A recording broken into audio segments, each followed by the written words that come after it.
Hai semuanya, di video kali ini saya akan menjelaskan terkait implementasi program PTSL dan PTSP studi kasus di Desa Sidorejo, Kabupaten Magetan. Sebelumnya saya ingin memperkenalkan diri terlebih dahulu. Nama saya Rahmanivia Permatasari dengan NIM 19191050102, mahasiswi Perencanaan Wilayah dan Kota Universitas Jember. Video kali ini dibuat untuk memenuhi UTS mata kuliah Hukum dan Pengendalian Perencanaan oleh dosen Bapak Rendra.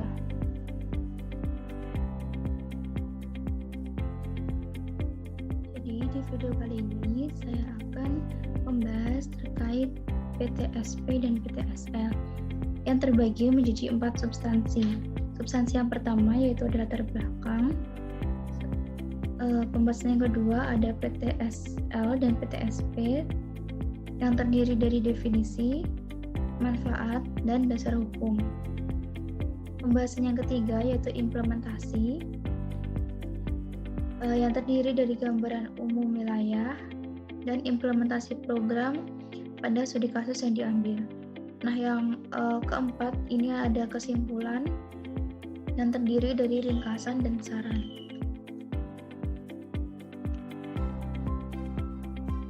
Yang pertama yaitu ada latar belakang. Jadi latar belakang program PTSP dan PTSL ini karena belum adanya jaminan kepastian hukum atas tanah seringkali memicu terjadinya sengketa dan perseteruan atas lahan di berbagai wilayah di Indonesia. Nah, selain itu di kalangan masyarakat baik antar keluarga juga tak jarang sengketa lahan ini terjadi di antara pemangku kepentingan seperti pengusaha, BUMN, dan pemerintah. Hal ini membuktikan pentingnya sertifikat tanah sebagai tanda bukti hukum atas tanah yang dimiliki. Kemudian lambannya proses pembuatan sertifikat tanah selama ini menjadi pokok perhatian pemerintah untuk menanggulangi permasalahan tersebut. Pemerintah melalui Kementerian ATR BPN telah meluncurkan program prioritas nasional berupa percepatan pendaftaran tanah sistematis lengkap atau biasa yang disebut dengan PTSL dan PTSP. Selanjutnya saya akan menjelaskan terkait PTSL terlebih dahulu. Nah, PTSL ini singkatan dari pendaftaran tanah sistematis lengkap yang merupakan suatu program serentak yang dilaksanakan oleh pemerintah untuk memberikan jaminan kepastian hukum dan hak atas suatu tanah milik masyarakat secara gratis. Nah, bisa dibilang PTSL ini merupakan proses pendaftaran pertama kali terhadap tanah yang belum memiliki hak milik. Kemudian dasar hukum PTSL sudah diatur oleh Kementerian ATR BPN dalam Peraturan Menteri ATR BPN Republik Indonesia Nomor 6 Tahun 2018 mengenai pendaftaran tanah sistematis lengkap. Nah, sertifikat cukup penting bagi para pemilik tanah dan tujuan dari PTSL sendiri ini untuk menghindari sengketa serta perselisihan di kemudian hari. Karena sebagian orang itu seringkali menunda pembuatan sertifikat akibat kekurangan biaya atau keterbatasan biaya. Kemudian manfaat PTSL. Terdapat beberapa manfaat dari penerapan PTSL baik bagi masyarakat maupun bagi pemerintah. Bagi masyarakat itu manfaatnya yang pertama mempermudah pengurusan dokumen bidang tanah, mempercepat pengurusan dokumen bidang tanah, efisiensi pembiayaan pengurusan sertifikat tanah, peningkatan harga bidang tanah, dan kepastian hukum kepemilikan bidang tanah. Sedangkan manfaat bagi pemerintah sendiri, yang pertama yaitu peningkatan harga pajak bumi, yang kedua peningkatan jumlah kredit masyarakat, yang ketiga terlaksananya pemetaan lahan, dan yang terakhir peningkatan kepercayaan masyarakat terhadap pemerintah. Lalu apa saja sih tahapan program PTSL? Yaitu ada 6, yang pertama penyuluhan, yang kedua pendataan, yang ketiga pengukuran, yang keempat sidang panitia, Yang kelima, pengumuman dan pengesahan, dan yang terakhir penerbitan sertifikat. Untuk tahapan yang pertama yaitu ada penyuluhan, di mana penyuluhan ini bertujuan untuk memberikan edukasi kepada masyarakat terkait proses PTSL. Tahapan yang kedua yaitu ada pendataan, jadi sertifikat akan diterbitkan oleh Kementerian ATR BPN Republik Indonesia kepada masyarakat sebagai bukti kepemilikan atas tanah. Tahapan yang ketiga yaitu ada pengukuran. Nah, pengukuran ini berdasarkan pada panjang serta lebar tanah dan batas antara tanah yang satu dengan yang lainnya yang sebelumnya sudah disepakati terlebih dahulu. Tahapan yang keempat yaitu sidang panitia. Nah, pada tahapan ini bertujuan untuk memastikan data yuridis, pemeriksaan lapangan, mengumpulkan sanggahan, membuat kesimpulan, dan mendapatkan keterangan lain yang sedang dibutuhkan. Untuk tahapan yang kelima yaitu ada pengumuman dan pengesahan. Pengumuman tersebut berisi nama pemilik tanah, luas tanah, tata letak, dan bidang tanah. Nah, jika tidak ada sanggahan dari pihak manapun, maka dapat dilakukan pengesahan dan dilanjutkan dengan penerbitan sertifikat. Nah, tahapan terakhir itu penerbitan sertifikat, yang nantinya petugas itu akan melakukan pendataan terkait status kepemilikan tanah dan bagaimana tanah tersebut diperoleh serta menyertakan bukti surat BP, HTB, dan BPH. Untuk definisi yang kedua yaitu ada pelayanan terpadu satu pintu atau biasa disebut dengan PTSP, di mana penyelenggaraan pelayanan terpadu satu pintu ini merupakan penyelenggaraan perizinan dan non-perizinan yang proses pengelolaannya dimulai dari tahap permohonan sampai ke tahap terbitnya dokumen yang dilakukan pada satu tempat. Dan dalam hal ini, Kepala PTSP ini akan diberi pelimpahan kewenangan untuk menandatangani izin yang masuk. Berarti dapat dikatakan sebagai program penyederhanaan pelayanan. Nah, penyederhanaan pelayanan adalah upaya peningkatan terhadap waktu, prosedur, dan biaya pemberian perizinan dan non-perizinan. Untuk tujuan PTSP sendiri, yaitu untuk mendekatkan dan meningkatkan pelayanan kepada masyarakat serta mempersingkat proses pelayanan guna mewujudkan pelayanan yang cepat, mudah, murah, transparan, kepastian, dan terjangkau. Kemudian dasar hukum yang digunakan pada PTSP yaitu pelayanan terpadu satu pintu dibentuk berdasarkan Peraturan Presiden Nomor 97 Tahun 2014 di bawah kendali Badan Koordinasi Penanaman Modal atau BKPM. Dasar hukum yang kedua yaitu Peraturan Presiden Nomor 90 Tahun 2007 tentang Badan Koordinasi Penanaman Modal. Yang ketiga, Keputusan Presiden Nomor 29 Tahun 2004 tentang penyelenggaraan penanaman modal dalam rangka penanaman modal asing dan penanaman modal dalam negeri melalui sistem pelayanan satu arah. Selanjutnya, Keputusan Menteri Dalam Negeri Nomor 24 Tahun 2006 tentang pedoman penyelenggaraan pelayanan terpadu satu pintu.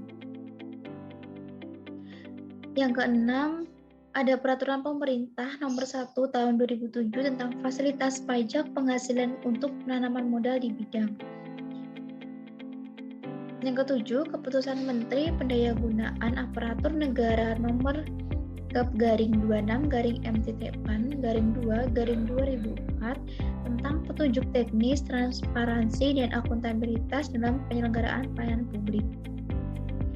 Selanjutnya yaitu Keputusan Menteri Pendayagunaan Aparatur Negara Nomor Gap/M-PAN/2/2004 tentang pedoman umum penyusunan indeks kepuasan masyarakat unit pelayanan instansi pemerintah.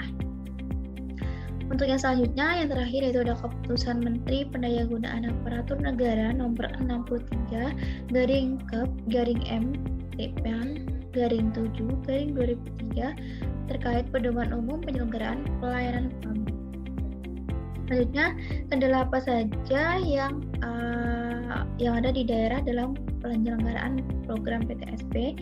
Yang pertama itu, tidak semua kepala daerah atau kepala dinas itu mau melimpahkan kewenangannya ke kepala PTSP. Yang kedua, keterbatasan sumber daya manusia atau SDM. Yang idealnya PTSP sendiri itu harus memiliki staf teknis seperti ahli penilaian AMDAL, kesehatan, sipil, dan transportasi. Namun, jumlah staf tersebut ini umumnya berada di dinas atau instansi asalnya saja, bukan pada PTSP-nya. Kendala yang selanjutnya yaitu status kelembagaan PTSP yang beragam. Ada yang berbentuk badan, dinas, dan kantor. Dan perbedaan status kelembagaan ini memiliki implikasi yang berbeda juga. Kendala selanjutnya yaitu ada disharmoni regulasi PTSP dan ego sektoral. Kemudian pelayanan terpadu satu pintu atau PTSP ini tidak memberitahukan kepada masyarakat secara meluas tentang adanya perubahan-perubahan ketentuan seperti PTSP NIB. Nah, contohnya itu kayak domisi perusahaan ikut bergabung di dalam NIB dan tidak secara terpisah.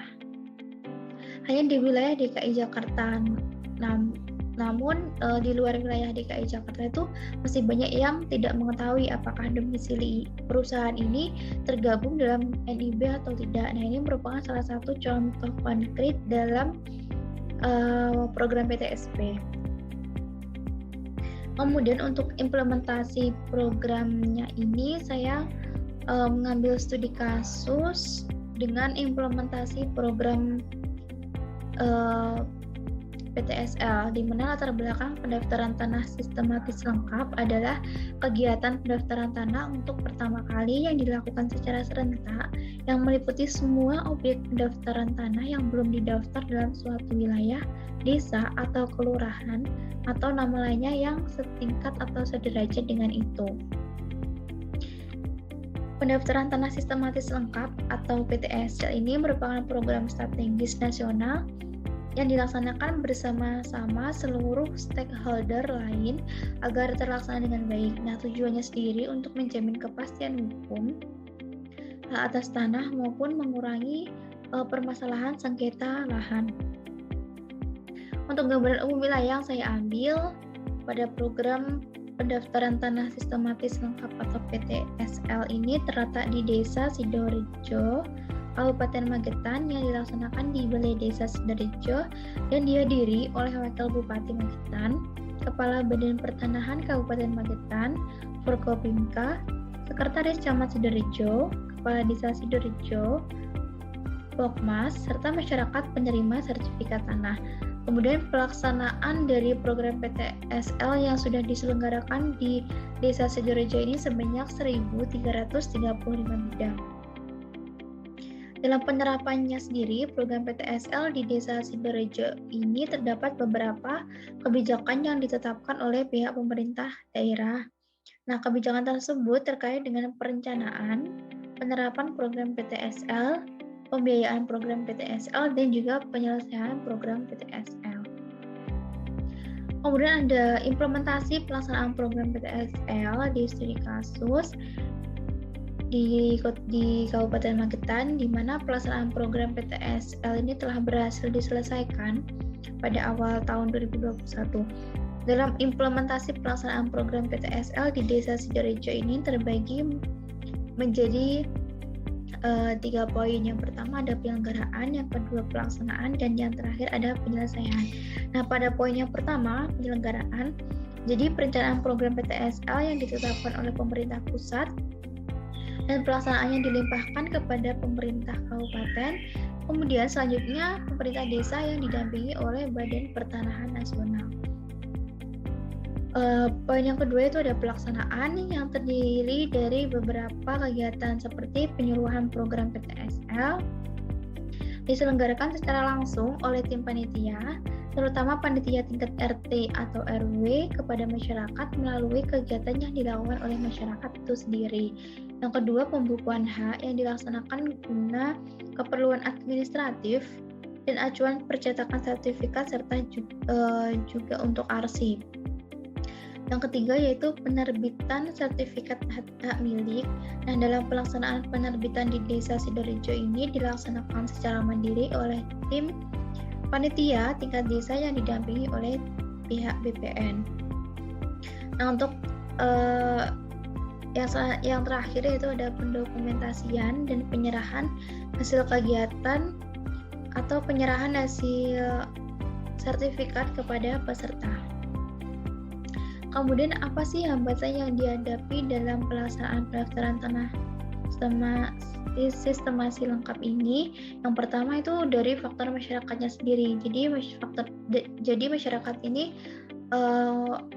cenderung kurangnya kesadaran hukum dari masyarakat untuk mendaftarkan hak atas tanah melalui pendaftaran tanah sistematis lengkap atau PTSL secara tertib dan teratur dalam rangka terwujudnya kepastian hukum. Hambatan yang kedua yaitu kurangnya penerangan atau penyuluhan yang diberikan kepada masyarakat, dan hal tersebut ini bisa berdampak pada rendahnya inisiatif masyarakat untuk mendaftarkan hak atas tanahnya melalui program PTSL. Hambatan yang ketiga yaitu biaya yang menjadi beban pemohon atau masyarakat. Pelaksanaan program PTSL merupakan kegiatan yang tidak bisa dilaksanakan sendiri oleh BPN karena proses permohonannya itu harus dilengkapi dengan surat-surat lain yang perlu legalisasi pejabat yang berwenang, baik itu dari tingkat pemerintah daerah, kecamatan maupun tingkat desa. Kesimpulan yang dapat saya ambil dari studi case yang sudah saya jelaskan tadi, yang pertama yaitu urgensi pendaftaran tanah sistematis lengkap, yaitu sesuatu konstitusi Undang-Undang Dasar 1945 negara yang berkewajiban menjamin hak warga negara untuk memiliki bumi, air, dan kekayaan alam yang terkandung di dalamnya. Dan dalam hal ini termasuk negara itu menjamin kepastian hukum yang seharusnya dijamin oleh pemerintah dalam hal ini berupa sertifikat hak atas tanah. Yang kedua, sesuai dengan Undang-Undang Pokok Agraria atau UUPA, sertifikat hak atas tanah ini dapat diterbitkan setelah pemerintah melakukan pendaftaran tanah sistematis lengkap. Karena di kabupaten ini telah melaksanakan PTSL dengan jumlah yang besar sebagai dasar pemberian sertifikat untuk menjamin kepastian hukum bagi masyarakat terhadap tanah yang dimiliki. Yang terakhir yaitu dalam proses penyelenggaraan program PTSL, kebijakan yang ditetapkan oleh pemerintah Desa Sidorejo, yakni terkait dengan persiapan penerapan program PTSL, pemerintah Desa Sidorejo telah menyelenggarakan rapat dengan beberapa pihak untuk membahas terkait persiapan penyelenggaraan program PTSL. Lalu ada 3 saran yang dapat saya sampaikan. Yang pertama, kesalahan penerbitan baik untuk ukuran bidang tanah, letak bidang tanah maupun kesalahan lainnya harus dapat diminimalisir atau dihilangkan karena penerbitan sertifikat hak milik untuk PTSL ini dilaksanakan secara mandiri dan didampingi langsung oleh Badan Pertanahan Nasional.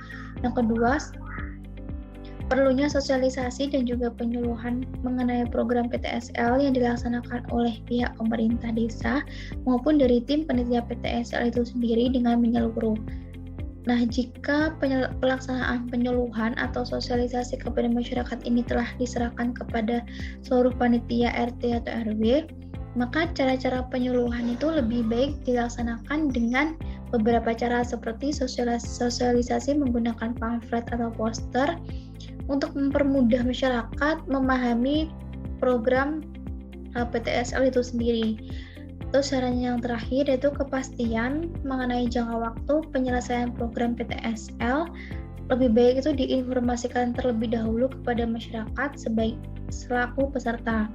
Hal ini itu juga berhubungan dengan penyuluhan dan sosialisasi yang akan dilaksanakan kepada masyarakat itu sendiri, sehingga nantinya masyarakat yang kurang memahami prosedur pelaksanaan dan juga jangka waktu pelaksanaan program PTSL ini akan mengetahui bagaimana sih alurnya dan jangka waktunya seperti itu. Nah, sekian penjelasan yang dapat saya sampaikan pada video kali ini. Apabila ada kurang lebihnya, saya mohon maaf yang sebesar-besarnya. Semoga apa yang saya sampaikan ini bermanfaat. Dan terima kasih.